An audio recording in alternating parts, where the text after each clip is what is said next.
Good morning friends, চলে এসেছি Gita construction নির্মিত আস্থা অ্যাপার্টমেন্টে। এটা হলো ড্রয়িং কাম ডাইনিং রুম। আসুন, এই ফ্ল্যাটটি নির্মীয়মান আর 1 মাসের মধ্যে পুরো ফ্ল্যাটটি তৈরি হয়ে যাবে। This is the open kitchen. এখানে আর 1 মাসের মধ্যেই সমস্ত সুসজ্জিত কিচেনে এটি পরিণত হবে। কিচেনের পাশেই একটি বেডরুম। আসুন, এখানে বেডরুমের মধ্যেও দেখছি প্রচুর জায়গা রয়েছে।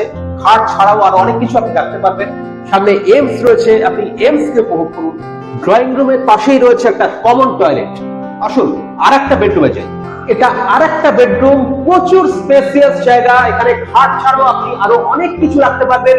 শুধু তাই নয়, এখানে দক্ষিণমুখী একটি জানলা রয়েছে, ওপেন উইন্ডো। এবার ব্যালকনিতে যাওয়া যাক, দেখা যাক ব্যালকনি থেকে এমস কে কিভাবে উপভোগ করা যায়।